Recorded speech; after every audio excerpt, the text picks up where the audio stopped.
Selamat datang di channel Cik Gentar, jangan lupa subscribe dan klik tombol loncengnya, agar Cik Gentar bisa tumbuh besar dan tidak jadi anak kecil terus, terima kasih. Bab 233. Suatu wilayah laut. Ada sebuah pulau terpencil yang tergantung di atas laut. Dari kejauhan, pulau itu tampak seperti sepotong roti yang mengambang di laut. Pulau ini tidak memiliki pantai dan dikelilingi oleh tebing, dan di atas tebing ini terdapat penjara yang menutupi seluruh pulau. Penjara ini disebut penjara kegelapan. Penjara ini dan dua penjara lainnya di luar negeri juga disebut sebagai tiga penjara terbesar di dunia. Namun, dari segi bahayanya saja, penjara ini lebih berbahaya dari dua lainnya. Tidak ada alasan lain, karena tidak ada orang biasa di penjara ini. Di penjara ini, yang terlemah adalah Wooking peringkat pertama. Kelas 3 atau 4 Wooking hanya kekuatan tingkat menengah dari penjara ini, hanya kelas 5 Wooking yang memiliki hak untuk berbicara di penjara ini. Bagian penjara yang bisa dilihat hanya 30% dari penjara, di bawah penjara adalah penjara bawah tanah dengan kedalaman puluhan meter. Wooking peringkat kelima masih bisa hidup di tanah. Wooking dari peringkat kelima ke atas hanya bisa berada di bawah tanah, dan setiap orang adalah ruang yang terpisah. Hanya ada 1 jam waktu tayang sehari, dan kemudian mereka harus tinggal di bawah kegelapan. Orang-orang ini adalah orang-orang kuat yang telah ditangkap oleh ras naga selama bertahun-tahun dan membahayakan dunia. Tentu saja, menyakiti dunia manusia hanya apa yang dikatakan klan naga. Adapun berapa banyak keyakinan yang tidak adil, salah dan salah, saya tidak tahu, karena orang-orang ini hampir tidak memenuhi syarat. Begitu mereka ditangkap oleh klan naga, bahkan jika hanya kecil dia juga bisa memasukkanmu ke penjara. Ini adalah kekuatan klan naga atas para pejuang dunia ini. Di era seniman bela diri ini, klan naga mengandalkan metode sulit ini untuk menjaga stabilitas dasar seluruh masyarakat kerajaan naga. Berapa banyak tahanan yang ada di penjara ini, dan seberapa kuat yang terkuat, tidak ada yang tahu. Tetapi menurut rumor, di penjara yang gelap kedalaman terdalam yang tidak diketahui jumlah meter di bawah permukaan laut, sekelompok tahanan yang mengerikan ditahan. Begitu para tahanan dibebaskan, seluruh masyarakat akan terjerumus ke dalam kekacauan besar. Tentu saja, ini hanya rumor, hanya kelompok naga teratas yang tahu siapa yang ditahan di bagian terdalam dari penjara gelap. Pada saat ini, Stephen Lin sedang duduk di helikopter yang sudah terbang tepat di atas penjara yang gelap. Menurut pengamatan Stephen Lin, tempat ini lebih dari 100 km jauhnya dari garis pantai terdekat, dan ada awan yang mengerikan di sekitar penjara, dan badai petir dan hujan lebat dapat terjadi kapan saja. Dalam lingkungan alami seperti itu, bahkan jika Anda melarikan diri dari penjara ini, akan sulit bagi Anda untuk berhasil kembali ke darat. Tidak ada seorang pun di helikopter yang membawa Stephen Lin. Ini adalah helikopter tanpa awak, dan juga merupakan alat transportasi yang ditunjuk untuk mengawal tahanan di penjara gelap. Kelebihan helikopter seperti itu adalah tidak ada gunanya jika Anda membajak siapapun, karena tidak ada seorang pun di dalam pesawat. Saat helikopter dimulai, nasib Anda ada di tangan orang lain. Pesawat mendarat dengan mulus di landasan biasa. Dikelilingi oleh sekelompok orang yang mengenakan jaket kulit ketat, orang-orang ini mengenakan topi besar, dan wajah mereka sangat dingin. Di tangan mereka ada senapan laser yang tidak bisa dibeli dengan uang. Senapan laser ini tidak sebanding dengan jenis pistol kecil yang diperoleh Stephen Lin sebelumnya. Apakah itu tingkat tembakan atau kekuatannya? Senapan laser ini jauh melampaui pistol kecil. Stephen Lin melihat sekeliling ke tembok tinggi di sekelilingnya. Di pagar ada meriam laser yang kokoh. Hal ini bahkan lebih menakutkan, dengan satu tembakan, bahkan sebuah tank akan hancur menjadi terak, apalagi seseorang. Seluruh penjara dikelilingi oleh lusinan meriam laser. Belum lagi Wooking seperti apa Anda, bahkan jika Anda adalah Huang, hampir tidak mungkin untuk bertahan hidup di bawah serangan meriam laser ini. Pada saat ini, seorang pria parubaya berpakaian dengan warna berbeda berjalan di depan Stephen Lin. Pria itu memiliki lambang berbentuk naga di dadanya. Ini adalah lambang unik dari orang-orang dari keluarga naga. Saya sipir penjara gelap. Selamat datang di penjara gelap. Hanya ada satu aturan di sini. Dilarang menembak staf penjara manapun. Selain itu, Anda dapat melakukan apa saja, kata pihak lain. Sangat bagus. Bisakah saya melarikan diri dari penjara? Stephen Lin bertanya. Jika Anda memiliki kepercayaan diri untuk menghindari senjata laser ini dan senjata laser itu, maka Anda dipersilakan untuk melarikan diri dari penjara kapan saja. Selain itu, ada banyak hiu di wilayah laut ini, kami mengandalkan teknologi khusus untuk menjaganya. Mereka berkeliaran di daerah ini. Laut, saya percaya, mereka pasti sangat senang menambahkan makanan. Kata sipir. Dimengerti. Stephen Lin mengangguk. Serahkan peralatan komunikasimu, kata sipir. Stephen Lin memberikan ponsel yang telah dimatikan kepada sipir. Setelah itu, seorang penjaga penjara menyapu tubuh Stephen Lin beberapa kali dengan peralatan khusus. Setelah memastikan bahwa tidak ada barang terlarang di tubuh Stephen Lin, direktur penjara menunjuk ke pintu di sebelahnya dan berkata, jika Anda melewati pintu itu, Anda akan dianggap nyata masuk penjara, masuk sendiri, ada dunia lain. Saya harap Anda bahagia di dalamnya. Ngomong-ngomong, penjara akan mengumpulkan barang-barang tepat waktu di sudut barat daya pada pukul 10 pagi, jika Anda memiliki limbah, atau Anda membunuh siapa yang ada di dalam, tolong letakkan mayat atau hal-hal lain di sudut barat daya sebelum jam 10 pagi, ini untuk kebaikan Anda sendiri. Lagi pula, iklim di sini panas dan lembab. Orang mati selama lebih dari 2 hari, mereka akan merusak dan membiarkan bakteri. Saya tidak ingin wabah muncul di sini. Oke.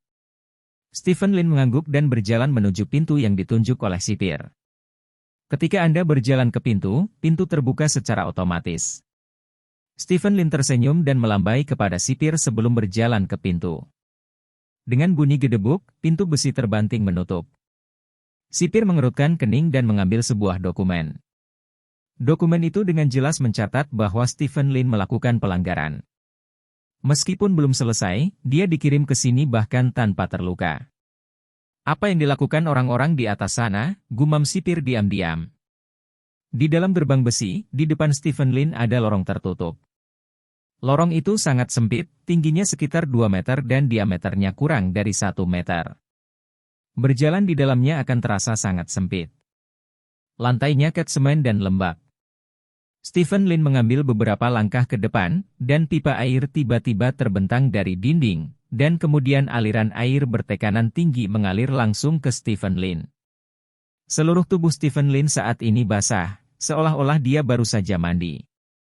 Stephen Lin terus berjalan ke depan, dan air di pipa air segera berhenti mengalir, digantikan oleh lapisan kabut air. Ada bau desinfektan di kabut. Stephen Lin berjalan maju perlahan, seolah sedang berjalan.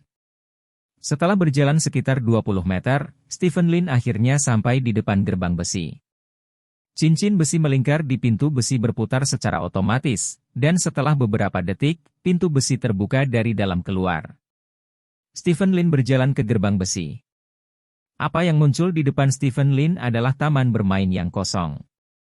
Tidak ada seorang pun di taman bermain, dan lampu sorot di dinding sekitarnya menyapu taman bermain dari waktu ke waktu. Di tepi taman bermain ada pagar besi, dan orang-orang bisa terlihat di dalam setiap pagar besi. Beberapa orang berdiri di depan pagar besi dan memandang dengan dingin. Beberapa orang berbaring di tempat tidur di dalam pagar besi dan sepertinya tertidur. Kemunculan Stephen Lin membuat banyak orang mendadak heboh. Seseorang bersiul, seseorang berteriak. Ayo, wajah putih kecil, hahaha. Anak ini sangat tampan, orang ini milikku, tidak ada yang harus bertarung.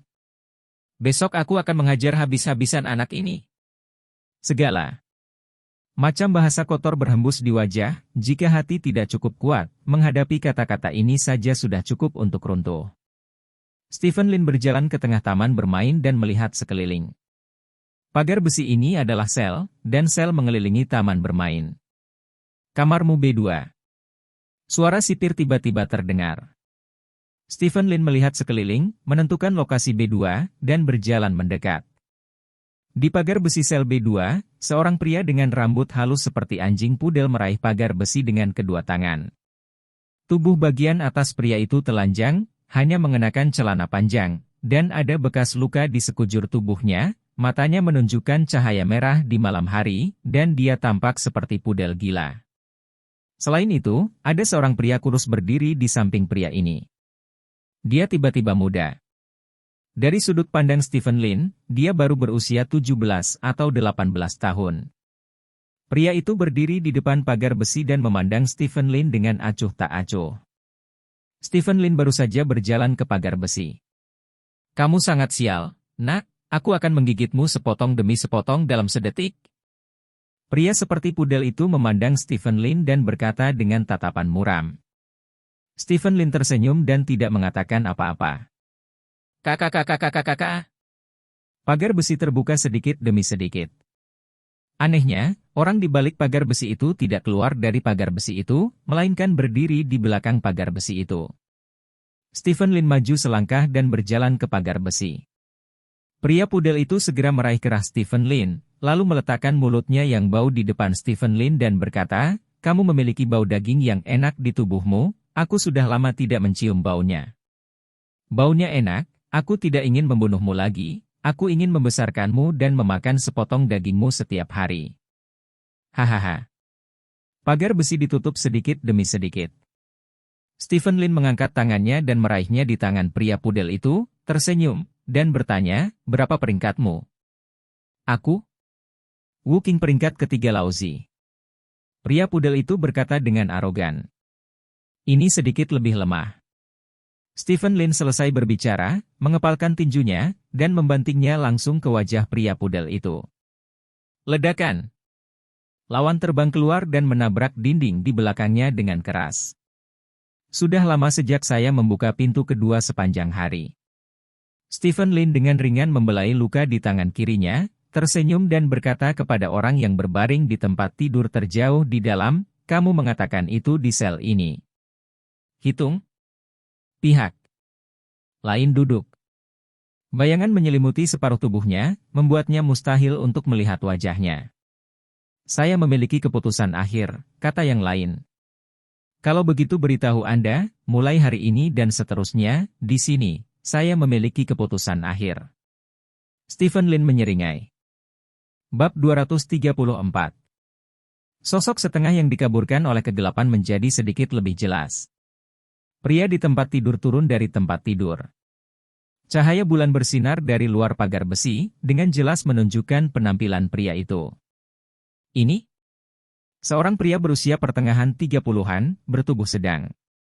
Pria itu mengenakan pakaian biasa, rambutnya ramping, dan dia tampak seperti pria biasa di kota. Namun, di tubuh pria ini, napas yang kuat secara alami menyebar. Napas ini lebih tebal dari dua orang lainnya di ruangan ini. "Sombong!" Sebuah dengusan dingin datang dari telinga Stephen Lin. Pria kurus lainnya di ruangan itu tiba-tiba muncul di samping Stephen Lin, dan siku tajam mengarah ke sisi wajah Stephen Lin. Stephen Lin mengepalkan tinjunya dan membuangnya. Ledakan! Pria itu segera terbang dan menabrak dinding samping dengan keras. Dengan sedikit kekuatan, tidak heran kamu bisa mengatakan hal seperti itu.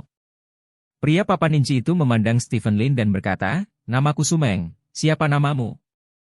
"Stephen Lin." "Lin," kata Stephen. "Kamu telah lulus ujian di kamar B2, kamu memenuhi syarat untuk menjadi tahanan di kamar B2, dan pada saat yang sama, kamu juga memenuhi syarat untuk menjadi bawahanku, tetapi sebelum itu, aku perlu memberitahu kamu mengapa aku ada di sini." "Kamar B2, bos." Pria Baninch bernama Sumeng memandang Stephen Lin tanpa ekspresi dan berkata. Stephen Lin tersenyum dan berkata, "Biarkan aku mengerti."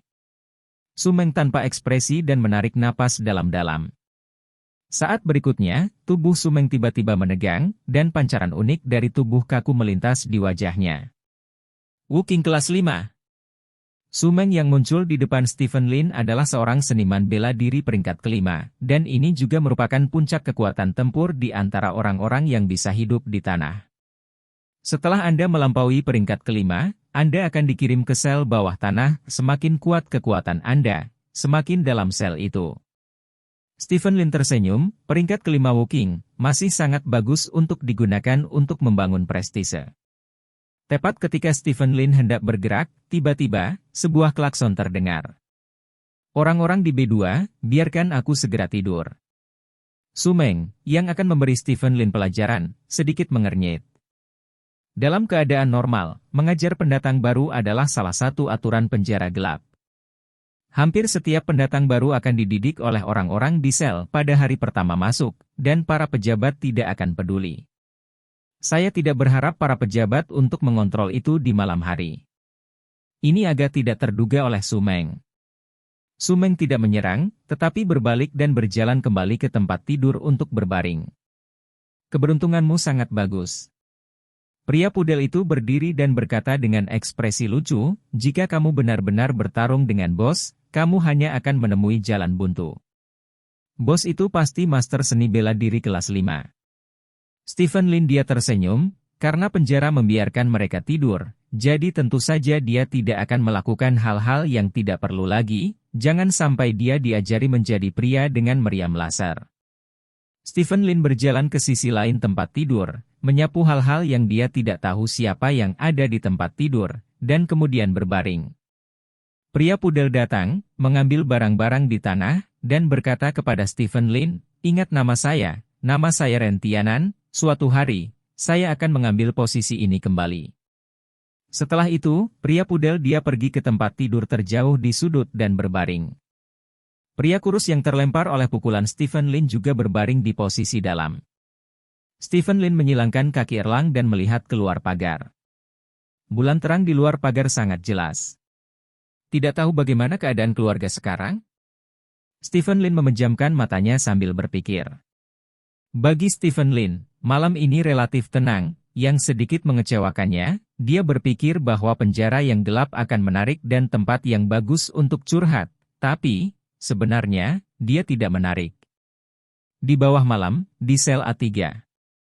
Seorang pria berambut panjang duduk di tempat tidur dan menatap B2. Mengapa orang baru tiba-tiba muncul saat ini? Seorang pria kuat di sebelah pria berambut panjang itu bertanya dengan suara yang dalam. Aku juga tidak tahu. Pria berambut panjang itu menggelengkan kepalanya. Jangan menjadi pejabat yang menyamar yang diatur oleh pihak berwenang, tanya pria kuat itu. Aku tidak tahu.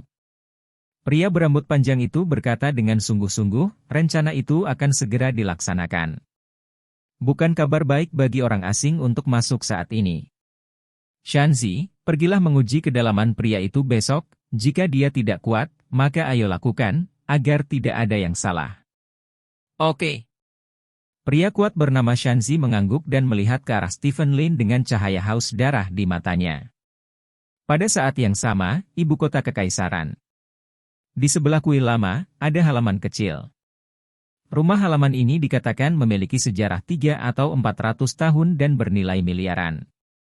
Pada saat ini, di halaman ini, dua orang duduk berhadapan, keduanya mengenakan pakaian unik ras naga, dan mereka juga memiliki lambang berbentuk naga unik ras naga di dada mereka. Pria buta itu memiliki beberapa pendapat tentang Anda mengirim Stephen Lin ke penjara gelap. Salah satu pria parubaya berkata dengan sungguh-sungguh. Duduk di seberang pria parubaya itu adalah seorang lelaki tua dengan wajah layu. Pria tua itu tampak berusia sekitar 70 atau 80 tahun, dengan rambut beruban dan bintik-bintik penuaan di wajahnya. Bukankah tidak apa-apa menggunakan muridnya yang sombong? Kata lelaki tua itu dengan wajah tegas. Kamu juga tahu bahwa orang buta itu memiliki temperamen yang sangat aneh. Kamu menggunakan orang-orangnya tanpa menyapa. Hati-hati dia akan meruntuhkan halaman kita, kata pria parubaya itu. Baru saja beberapa hari ini, kamu tahu, seseorang telah lama merencanakan penjara gelap, tidak peduli orang macam apa yang kita masukkan, hasil akhirnya adalah pihak lain membunuh mereka secara diam-diam. Hal ini membuatku cukup cemas, saya selalu merasa bahwa sesuatu yang besar akan terjadi. Orang buta, seorang murid yang bangga, diperkirakan telah mencapai peringkat ke-7 atau ke-8 seni bela diri. Dia berada di penjara yang gelap. Tidak peduli apa yang terjadi di penjara yang gelap, dia selalu bisa membuat perbedaan. Kamu ingin mengalahkan orang biasa di depan umum? Tanya lelaki tua itu. Hei! Pria parubaya itu menghela nafas. Pada saat ini, seorang anggota klan naga buru-buru masuk. Penatua Kuo, seorang buta mengatakan dia mencarimu, kata anggota klan naga. Orang buta itu mencariku? Orang tua itu tersenyum kecil dan berkata, itu datang cukup cepat, biarkan dia masuk. Ya. Anggota naga itu mengangguk, dan baru saja berbalik, dia melihat lelaki tua itu. Yang pernah dilihatnya. Bersandar pada kruk, dia perlahan berjalan ke halaman. Dia sudah ada di sini, kata anggota klan naga. Turun. Pria tua itu melambaikan tangannya. Ya. Pengunjung yang sangat langka, kata orang tua bernama Kuo Lau kepada orang buta itu. Ketika orang buta itu berjalan, dia berkata, kupikir kamu sudah mati, jadi kamu sudah lama tidak datang ke sini. Kamu masih sangat tidak enak untuk berbicara. Kuo Lau menggelengkan kepalanya. Orang buta itu gemetar dan berjalan di depan Tuan Kuo. Pria parubaya yang duduk di seberang cukup tua dengan cepat bangkit dan minggir. Duduklah. Ucap pria parubaya itu. Orang buta itu duduk di hadapan Tuan Kuo. Apakah ini untuk murid kebanggaanmu? Kuo Lau bertanya. Tepatnya, ini untuk klan nagamu. Pria buta itu berkata dengan ringan. Untuk klan naga kita? Apa maksudmu? Tanya Kuo Lau. Mengetahui nasib. Sudah lama sejak saya benar-benar melampiaskan. Mata kosong pria buta itu menatap lurus ke arah Tuan Kuo dan berkata, Anda mengirimnya ke penjara gelap di mana tidak ada aturan, dan satu-satunya hasil adalah itu, panggil iblis di dalam anak itu. Demi keamanan penjara gelap, dan untuk ras nagamu, kusarankan padamu, lepaskan anak itu. Stephen melakukan kejahatan. Salah. Dan dia tidak mau memasuki produk, kita harus menghukumnya, bagaimanapun juga, dia adalah keluarga Lin Anda, keluarga Lin Anda adalah salah satu dari 4 keluarga besar, dan Anda harus memberi contoh, kata Kuo Lau. Jadi, kamu tidak akan membiarkan dia pergi, kan? Tanya orang buta itu. Dalam beberapa hari, dengan kekuatan murid kebanggaanmu dari peringkat ke-7 atau ke-8, Wu Qing, kamu tidak bisa mati di penjara yang gelap, kata Kuo Lau. Kekuatan Wu Qing peringkat ke-7 atau ke-8? Itu lebih dari 2 tahun yang lalu, kata pria buta itu. Kamu juga tahu bahwa semakin sulit untuk memperbaikinya nanti, mungkinkah dia masih bisa menjadi Wu Qing peringkat 9 dalam 2 tahun? Kuo Lau tersenyum dan menggelengkan kepalanya. Ini tidak dapat dijamin.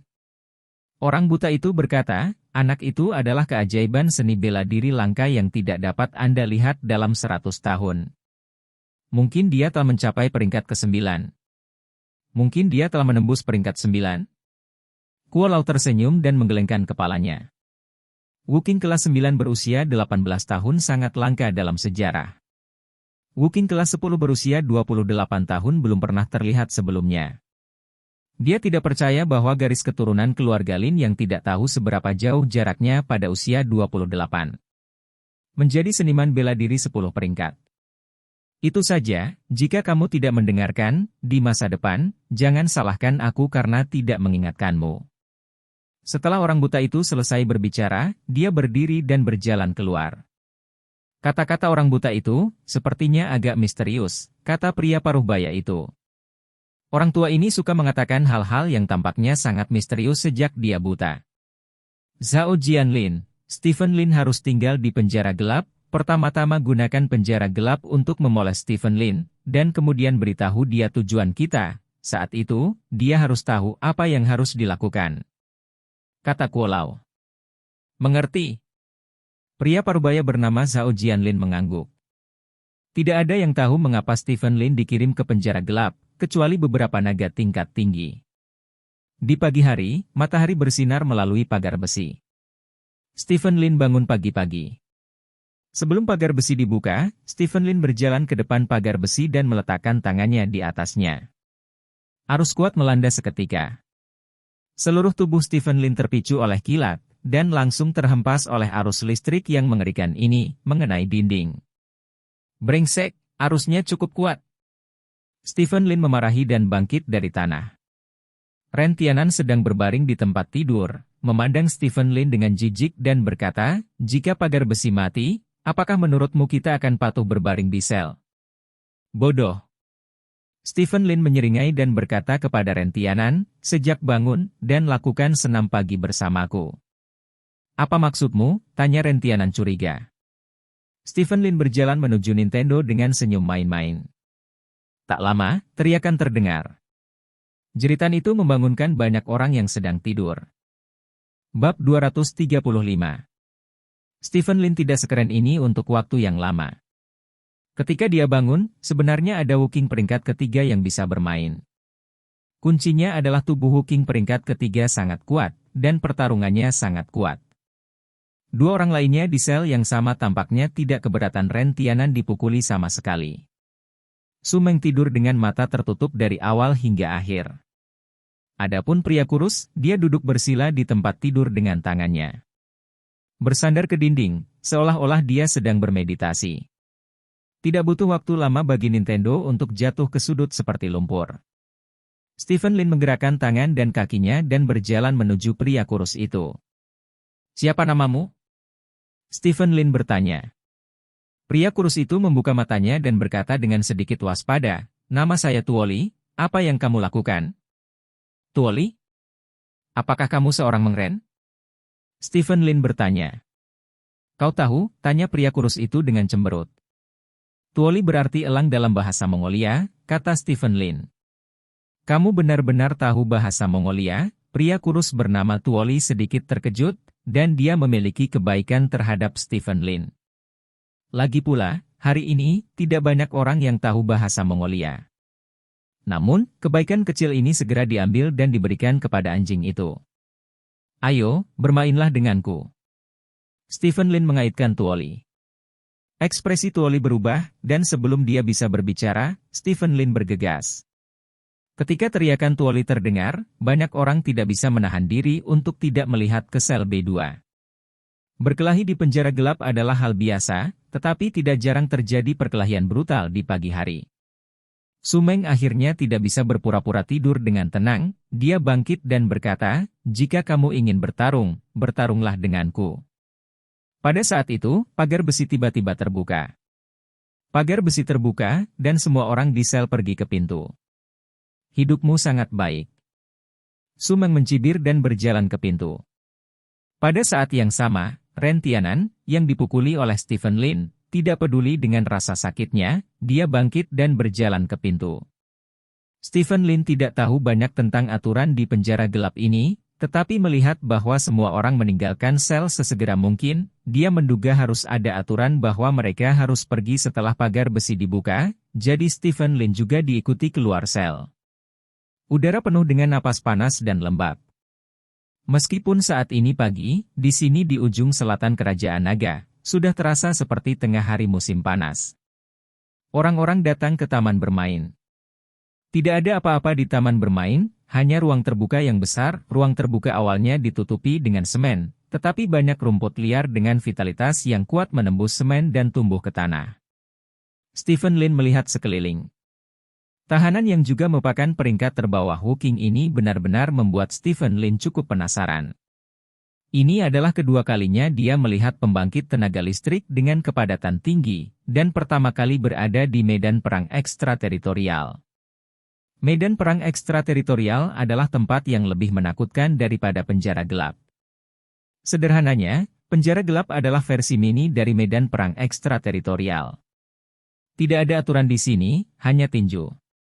Stephen Lin tidak mengenal siapapun di sini, tetapi semua orang tampaknya mudah dipusingkan. Orang-orang ini tersebar di sekitar taman bermain dan duduk di sel. Stephen Lin berpikir bahwa seseorang akan datang untuk mengganggunya, tetapi untuk kekecewaannya, semua orang hanya duduk di sana, dan tidak ada yang datang untuk mengganggunya sama sekali. Stephen Lin berjalan ke sisi beberapa orang di selnya dan duduk. Ren Tianan dan Tuoli dengan cepat menyingkir, agar tidak memprovokasi karakter mesum seperti Stephen Lin lagi. "Bisakah saya mengajukan beberapa pertanyaan?" kata Stephen Lin. "Tidak ada yang perlu dikatakan." Tidak ada komentar. Ren Tianan dan Tuoli berkata bersamaan. Stephen Lin menyeringai, menggosok tinjunya dan berkata, "Kalau begitu aku hanya bisa bertanya dengan tinjuku." "Tanyakan apakah kamu punya sesuatu," kata Nintendo segera. Anda dapat melihat bahwa di tempat seperti ini, tinju lebih berguna dari apapun. Kenapa tidak ada yang menggangguku? Stephen Lin bertanya. Bukankah kita berdua merepotkanmu tadi malam, kata Ren Tianan. Masalah macam apa kalian berdua? Stephen Lin berkata dengan cemberut. Mendengar ini, Ren Tianqian sangat marah, menulis bersamanya bahkan tidak merepotkan di mata orang lain. Meskipun dia tidak sebagus Stephen Lin, dia masih Wuking peringkat ketiga, dan dia dianggap sebagai orang tingkat menengah di tanah. Bagaimana Anda bisa begitu meremehkan orang? Yang lain datang ke sini karena mereka takut akan masalah. Bagaimana Anda memandang Anda, dan Anda tampaknya mengharapkan orang lain mengganggu Anda, tanya Tuoli. Ini membosankan. Kurasa aku harus pergi dalam beberapa hari, jadi aku ingin meninggalkan kesan yang baik pada semua orang. Stephen Lin tersenyum. Kamu harus pergi dalam beberapa hari? Kamu takut kehilangan akal sehatmu, kan? Tidak ada orang yang telah berada di penjara yang gelap selama lebih dari 10 atau 20 tahun tidak akan mungkin untuk pergi, kata Tuoli. Begitu lama? Stephen Lin bertanya dengan heran. Para tahanan di sini semuanya adalah penjahat yang kejam. Hukuman setiap orang dimulai setidaknya 10 tahun, dan dapat mencapai penjara seumur hidup atau bahkan kematian, kata Tuoli. Apakah masih ada terpidana mati di sini? Stephen Lin bertanya. Ya. Tuoli mengangguk, dan dia tidak banyak bicara tentang terpidana mati. Dalam keadaan normal, semua orang terlalu malas untuk bergerak saat ini, dan semua orang akan lebih aktif setelah matahari terbenam di sana. Ren Tianqian menunjuk ke matahari di langit dan berkata, apakah ini sekitar jam 2 siang? Stephen Lin bertanya. Nah, sinar matahari langsung akan mempercepat dehidrasi, dan semua orang di sini memiliki sejumlah air. Untuk mencegah pelarian, mereka hanya menyediakan jumlah air yang kita tidak akan mati kehausan, jadi tidak ada yang mau menembak dengan santai di bawah. Matahari, kata Terry. Jadi begitu, lalu mengapa kamu tahu kamu akan keluar dari sel segera setelah pagar dibuka? Stephen Lin bertanya. 1 menit setelah kita keluar dari pagar, semuanya ditutup untuk disinfeksi. Mereka akan memerciki ruangan dengan beberapa hal yang tidak diketahui yang membunuh parasit, kuman dan, tentu saja, membunuh kita. Jika Anda tidak keluar, maka Anda akan diracuni sampai mati, kata Tuoli. Apakah ada hal seperti itu? Stephen Lin bertanya dengan heran. Ya. Tuoli mengangguk dan berkata, selama desinfeksi, racun akan tetap berada di dalam sel, meskipun tidak banyak, tetapi seiring waktu, tubuh kita juga akan menunjukkan keadaan subkeracunan, kecepatan, kekuatan, reaksi, kekuatan fisik, akan tolak. Kenapa aku dan Nintendo begitu mudah dikalahkan olehmu? Itu karena tubuh kita sudah dalam keadaan subpoison, dibandingkan saat kita di luar. Kekuatan kita melemah 20 hingga 30% kanan atau kiri. Bahkan jika Anda semua makmur, Anda tidak akan bisa mengalahkan saya, kata Stephen Lin dengan serius. Meninggalkan lelucon, dia tersenyum dan tidak mengatakan apa-apa. Apa yang dia katakan memang benar. Su Meng berkata dengan ringan, yang di depanmu adalah seorang seniman bela diri peringkat 5. Seorang seniman bela diri peringkat 5. Meninggalkan pupilnya sedikit menyusut, dia dirusak oleh Lin. Sebelumnya Stephen Lin tidak menggunakan tubuh yang kaku, jadi dia memperkirakan bahwa Stephen Lin harus menjadi puncak dari Wuking kelas 4. Tetapi dia tidak berharap Su Meng mengatakan bahwa dia adalah Wuking kelas 5. Itu benar. Su Meng memandang Stephen Lin dan berkata, meskipun saya tidak pernah menggunakan tubuh yang kaku dari awal hingga akhir, tapi, saya bisa merasakan bahwa dia adalah seniman bela diri peringkat kelima. Stephen Lin tersenyum, bangkit dan berjalan di atas Su Meng yang duduk di sampingnya. Kamu merasa sangat akurat, kata Stephen Lin. Apakah menurutmu King dari peringkat kelima tidak terkalahkan di sini? Tanya Su Meng. Setidaknya itu yang terkuat di permukaan, bukan? Kata Stephen Lin. Su Meng mencibir dan berkata, siapa yang memberitahumu bahwa yang terkuat di permukaan adalah Wuking peringkat 5? Bukan? Bukankah semua yang di atas peringkat kelima dikunci? Stephen Lin menunjuk ke tanah. Lebih dari 80% orang di sini belum memasuki peringkat, artinya, kekuatan mereka belum sepenuhnya dikonfirmasi. Agar tidak dikunci di bawah tanah yang gelap, beberapa orang menyembunyikan kekuatan mereka. Peringkat kelima hanya bisa dianggap seperti di sini. Kekuatan tempur mutakhir adalah yang terkuat, dan itu tidak bisa disebut, kata Sumeng. Jadi begitu. Izinkan saya mengajukan pertanyaan, siapa orang-orang yang dikurung di sini? Tanya Stephen Lin. Semuanya sesat, kata Sumeng. Ada apa? Stephen Lin bertanya. Kamu mencoba membuat dirimu lebih kuat, dan kemudian memberitahu penjaga penjara bahwa kamu memiliki kekuatan Wu Qing kelas 6, dan mereka akan menjatuhkanmu, kata Sumeng sambil tersenyum. Aku tidak menyangka kamu bercanda, kata Stephen Lin terkejut.